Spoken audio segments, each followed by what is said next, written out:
The rescue in the jungle from the story. A third what?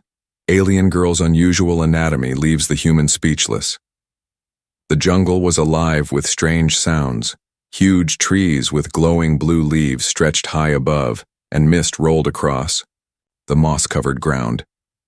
Eli moved slowly through the thick alien forest, his boots sinking slightly into the soft earth. His ship had crash-landed only hours ago. The smoke still rose from the broken wreck behind him. He was lucky to survive. Now, he needed shelter, food, and most of all, answers. What planet was this? There was no name in the system logs. It was just marked unexplored. Then he heard it, a scream. Sharp, desperate, not far ahead. Eli stopped. It didn't sound human, but it didn't sound like a beast either. It sounded scared. He ran toward the sound, pushing past thick vines and glowing plants. The scream came again, then a loud crack like something falling. Eli broke into a small clearing and stopped.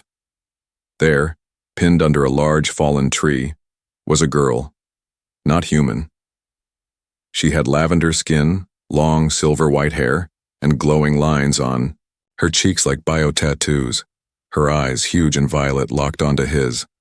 "Help, please," she said, her voice trembling. Eli rushed forward. The tree was heavy, but not impossible. He grabbed the thick branch and pushed with all his strength. The girl screamed again in pain but didn't fight him. With a final heave, the tree rolled off. She gasped, clutching her side. "Are you okay?" Eli asked, kneeling beside her. She nodded slowly, still breathing hard. "You, not one of them," she whispered. Who? Who are you talking about?" She looked around in fear, then tried to stand. She almost fell again, but Eli caught her. "You need to rest," he said. "No. They'll come back," she muttered. Eli helped her walk to a large tree with twisted roots. It made a good shelter for now. He wrapped his jacket around her and looked at her wound. Just bruised. No bleeding. "Thank you," she said softly. "I'm Eli," he said. "What's your name?" She hesitated. "Lyra." "That's a nice name," Eli smiled. Lyra looked at him carefully. "You are human?" "Yeah. You've heard of humans?" She didn't answer. Instead, she turned her head slightly, and that's when Eli noticed it. Something moved beneath her clothing near her lower back. Not a tail, not quite. It looked like something else. But she quickly adjusted her clothes, covering it. Eli blinked. Did he imagine it? Lyra's face was red now, embarrassed, afraid. "Sorry," Eli said quickly, looking away. She hugged herself tightly. "You saw—" "I didn't mean to." She didn't reply. The silence grew heavier. The jungle outside was still. Too still. Eli felt it too. "Who were you running from?" Lyra's voice dropped. "My own kind." "Why?" "Because I'm not normal," she said slowly. Eli tilted his head. "You look fine to me." "You don't understand," she whispered. "You will, soon." Eli wanted to ask more, but she closed her eyes. The pain had taken over. She needed sleep. He let her rest and kept watch. But in his mind, the same question echoed again and again. What exactly did I just see? The girl who feared her own shadow, ER. Alien girl was gone. Eli woke with a jolt. The sun, or whatever passed for a sun on this strange planet, was rising above the trees. Strange birds chirped and the sky was turning orange. But Lyra was missing. He jumped up, heart racing. The only thing left behind was his jacket, folded neatly on a branch. Her footprints led away deeper into the jungle. Eli grabbed his pack and followed. The forest around him was thick and wet, buzzing with alien insects and strange scents. The further he walked, the more he noticed that some plants pulled away from him, like they were alive. But he didn't care. He had to find her. He followed her trail until he found her, standing on the edge of a lake with glowing water. Lyra didn't turn when he called her name. "You should not have followed me," she said without looking back. "You ran off without saying anything." Eli replied, catching his breath. Why? She was quiet for a long moment. Finally, she turned around slowly, and Eli saw her eyes were wet. She had been crying. I didn't want you to see. More. More of what? She stepped back. I'm dangerous. Eli laughed gently. You? You're the one who needed help yesterday. I was weak then, she said. But I still carry the third. The third what? He asked. Her lips trembled. You'll see. If you stay, everyone sees it. No one stays. Eli was silent. He didn't understand what she meant, but he could see the fear in her eyes. It wasn't fear of him. It was fear of herself. I'm not afraid of you, he said calmly. You should be. Suddenly, the lake behind her began to ripple. Lyra's ears twitched, and she grabbed Eli's hand. Run, she whispered. What? Why? Now. They ran together through the trees. Behind them, something growled, a deep, echoing sound like metal being torn apart. Branches snapped. Something was chasing them. Eli didn't stop to look. After a few minutes of running, Lyra pulled him into a hollow tree trunk, just wide enough to fit them both. They crouched there, breathing hard, her hand still in his. The growling passed by. Whatever it was, it didn't find them. Eli turned to her. What was that? One of the jungle spirits, she whispered. They sense fear. They smell lies. They come for creatures like me, who don't belong. Lyra, Eli said softly. You keep saying you don't belong, but you saved me, and you risked everything to help me again. She looked up at him. Her glowing eyes were filled with pain, but also something else. Hope. No one ever said that before, she said. Then they're all idiots. She smiled. Just a little. But then she pulled her hand back and looked down. You still don't know, she whispered. You didn't see the full truth yet. When you do, you'll run too. Eli shook his head. Try me. She stared at him for a moment, then stood up. Not yet, she said. But soon, you'll see. And you'll decide. She began walking again, slower now. This time she didn't run, and this time she let Eli walk beside her. The fire, the fear, and the flicker of truth. The night was colder than Eli expected. He sat by the fire, staring into the flickering blue flames. The wood from the alien trees burned a strange color, but at least it gave them light and warmth. Strange glowing bugs danced in the air around them. Lyra sat across from him, legs pulled to her chest, her silver hair catching the firelight like soft metal. She hadn't spoken in over an hour. Eli offered her some dried rations. You hungry? She shook her head. Food burns inside me now. Burns. She looked away. Another reason they fear me. Eli studied her. She was clearly in pain, not just in her body, but inside her heart, like she was fighting something she didn't understand, or maybe something she knew too well. What is this third you keep mentioning? He asked. Her eyes snapped toward him. For a moment, Eli thought he'd gone too far. But then she whispered, Do you really want to know? Yes. She looked at the fire, then slowly pulled her hand out from under her cloak.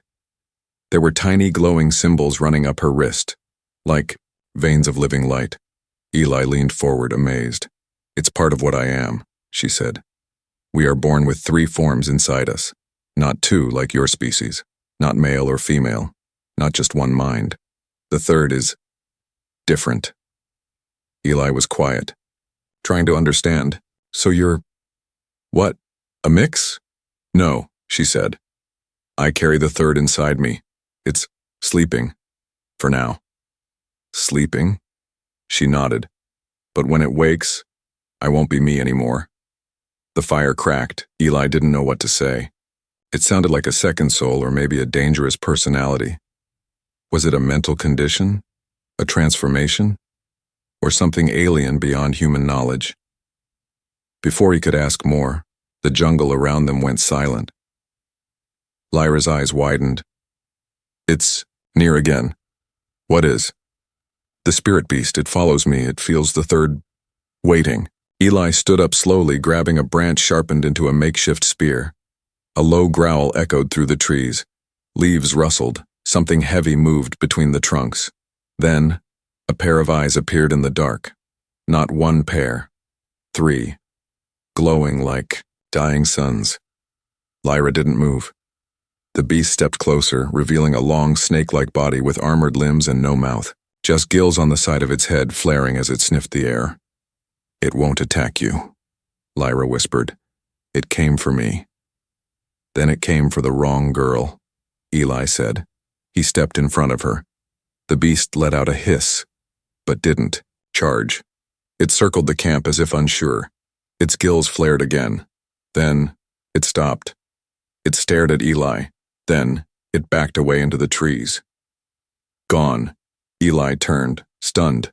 Why didn't it attack? Lyra looked confused. "It sensed something in you." "In me?" She stepped closer. "Maybe. The third recognizes you." Eli raised an eyebrow. "I have no idea what that means." Lyra gave a soft, sad smile. "Neither do I." The fire crackled again between them, but now the air felt different. The fear was still there, but something else had grown between them. Trust. A fragile beginning. The wound reveals the secret. The sun rose red. The sky above the jungle looked like it was bleeding. Eli walked beside Lyra, helping her step over fallen branches and thick roots. She was quieter than usual, and her steps were slower too. She was trying to hide it, but Eli could tell she was in pain. "Stop pretending," he said. "You're limping." "I can walk," Lyra replied quickly. Too quickly. "Let me see," Eli said, reaching for her arm. She pulled away. "Don't, you'll see it." "Lyra, I already saw something on the first day. You were hurt then too." She hesitated. Her lips trembled. But before she could answer, a sharp snap. Something moved behind the trees. Eli turned fast, a long-legged, alien creature. Like a skeletal panther with crystal horns leapt from the shadows. Eli pushed Lyra aside as it tackled him. They both went rolling. The creature screeched and slashed, but Eli stabbed it with his sharp branch and it shrieked, in pain before darting back into the jungle. But it wasn't Eli who screamed next. It was Lyra. She was holding her side. Her clothes were torn, and blood, blue and glowing, was running down her ribs. "Let me see." Eli rushed to her side. "No," but he ignored her. Carefully, he pulled back the cloth, and then froze. There, just above her hip, was something, not of this world. Not a second spine, not a tail. It was something in between, like a folded limb, like it had once been wings. Or could become something else. It moved. Eli dropped the cloth, stunned. He looked up at her. Lyra's eyes were full of tears. "You saw it," she whispered. Eli nodded, slowly. "I told you. I carry the third." Eli sat back on his heels. He didn't run. He didn't speak. He was trying to understand. "It's not just biology," Lyra said softly. "It's identity. We're born with 3 sides, one male, one female, and one that changes. The third becomes whatever we need. Or fear." Eli was quiet. Then he finally spoke. "Is it dangerous?" "It can be," she answered. "To others, and to me. Have you ever hurt anyone?" She looked down. "Once." Silence again. Only the hum of the jungle. Eli stood, then reached out a hand. She stared at it, confused. "Aren't you afraid?" she asked. "Yeah," he replied, honest. "But maybe that's the point." She placed her hand in his. His skin touched hers, warm on warm, and nothing happened.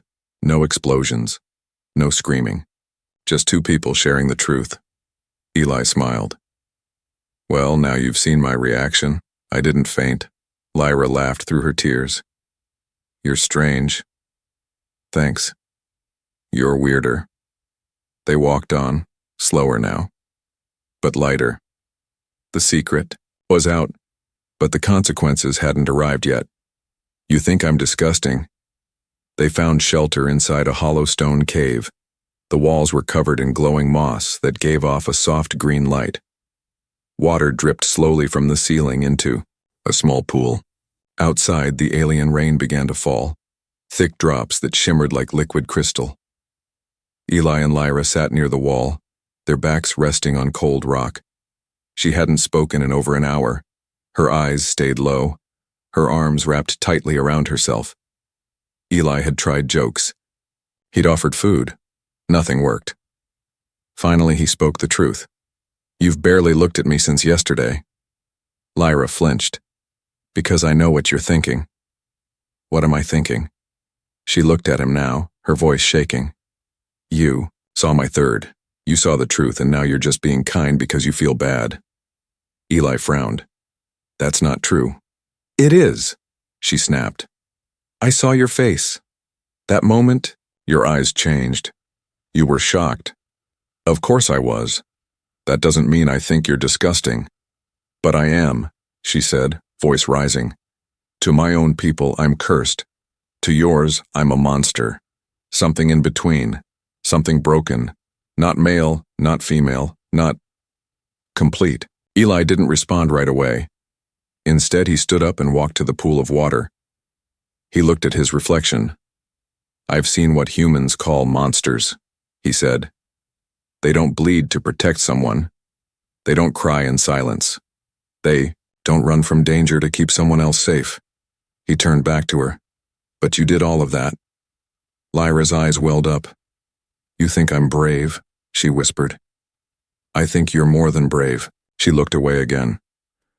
But if the third wake, I change. I might not remember this. I might not remember you. Eli stepped forward. Then we make sure it never wakes. Her head shook. It always wakes. It's part of my cycle. When fear grows, the third rises. Then don't be afraid, he said simply. How can I not? I'm sitting beside a human who should have run away yesterday. Maybe, he said, crouching next to her.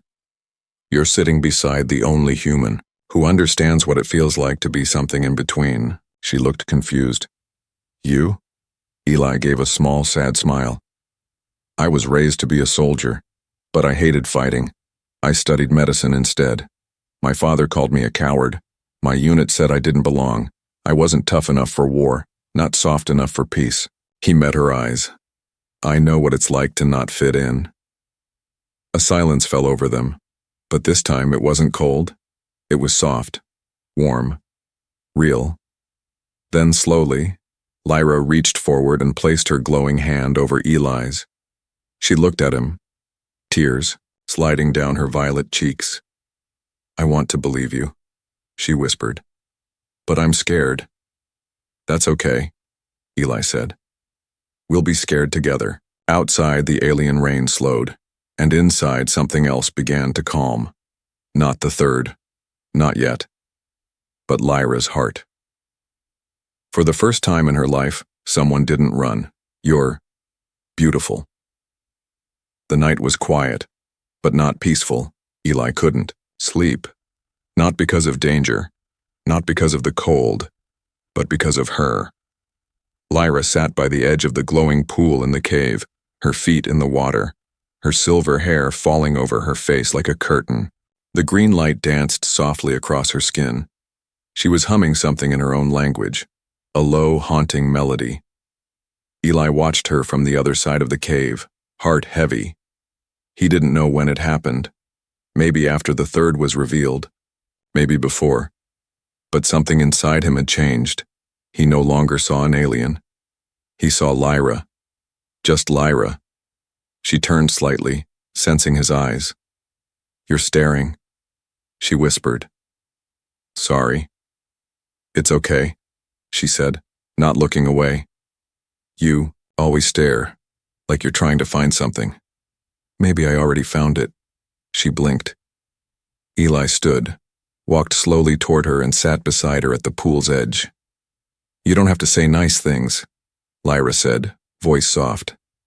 I'm not saying them to be nice, Eli replied. I'm saying them because they're true. She didn't answer. Instead, she reached up and slowly undid the silver threads holding her cloak. It slipped off her shoulders, revealing the full pattern of glowing veins across her back. They shimmered in soft waves, like stars under her skin. This is where the third sleeps, she said, pointing just above her spine. They say when it wakes, it turns light into fire. Eli reached out carefully and touched the glowing spot with his fingers, but there was no fire, only warmth, only her. You're beautiful, he said quietly. Lyra froze. No one's ever said that to me, she whispered. Then they were all blind. You saw the third, she reminded him. You saw what I carry. I did, Eli said, and it didn't scare me. You're more than your third, Lyra. You're a warrior, a protector, someone with a heart bigger than this entire planet. Tears slid down her cheek, but she didn't wipe it. Instead, she turned her head and pressed her forehead to his. In her culture, that was a sacred gesture. I'm not supposed to bond with another, she whispered. Especially not a human, but what? I don't want to run anymore. Eli smiled. Then stay, right here, with me. And for the first time since they met, Lyra leaned into him fully, letting her walls fall. But far above them, in the dark sky beyond the jungle, a signal blinked. A hunter ship had locked onto Lyra's genetic code, and it was coming. What the galaxy will never understand. The sky burned silver. A ship had entered the atmosphere, silent, sleek, and deadly. It hovered high above the jungle canopy like a black dagger in the sky. Lyra felt it before she saw it. Her glowing veins pulsed. Her chest tightened. Her legs felt heavy. They've found me, she whispered, staring up through the trees. Eli followed her eyes. Who are they? My people, she said. Or, what's left of them, the ones who hunt the third. Eli's face hardened. Then we run. No, Lyra said. You don't understand. They don't want to capture me. They want to erase me. Because of what's inside you? Because they fear it. Suddenly, a beam of light shot down from the ship, blinding and fast. It struck the jungle floor just meters away, turning the ground into ash. Eli grabbed her hand. We stay and fight. I'm not leaving you. Lyra's body trembled. You don't understand what's about to happen. Then help me understand. She turned to him, eyes glowing brighter than ever. If they push me far enough, the third will awaken. Eli looked at her. Then let it. No, she said. Because once it wakes, I may not remember you. I may not even be me. More beams crashed down around them. The ground shook. Eli stepped closer and gently grabbed her face. Listen to me, Lyra. No matter what happens, if you forget me, I'll remind you. If you lose yourself, I'll help you find your way back. Her lips trembled. Promise? I swear. And then, it happened. A scream ripped from Lyra's throat as energy burst from her back, where the third had slept. Her body lifted from the ground, surrounded by light and wind. Her skin shimmered with a third layer, one that looked neither alien nor human, but something new. Her eyes glowed gold. She had become the third. The ship landed hard. 3 hunters stepped out in silver armor, weapons glowing. Return with us, Triform, one of them shouted, or be destroyed. But Lyra didn't answer. She floated forward, her voice echoing, layered and strange. You feared me before I ever became anything. You tried to kill what you never understood. You are a threat to balance. I am a bridge between worlds, Lyra said, and I'm not alone anymore. She looked at Eli, and somehow, even in that form, she remembered him. Now go, she said to the hunters. They raised their weapons, but Eli stepped in front of her just like he did in the jungle. If you want her, he shouted, you'll have to kill me first. The hunters hesitated. They had not expected that. They were not ready for a human to stand beside a third-born, not ready for what happened next. Lyra raised her hands and didn't attack. She shared. Memories, hers and Eli's, flashed in the air like light. Their meeting, the wound, the fear, the fire, the touch, the trust, the truth. The hunters saw it all, and they lowered their weapons. They turned silently and walked back to their ship. The silver blade in the sky rose and vanished. Silence. Eli ran to Lyra, catching her as she collapsed into his arms. Her glow faded. Her form returned. She looked up at him, weak but smiling. "You remembered," Eli whispered. She touched his cheek. "I always will." Final line. Narrator voiceover style. The galaxy may never understand what Lyra was, or what Eli chose, but for the first time in history, a human stood beside something feared and saw beauty instead of danger.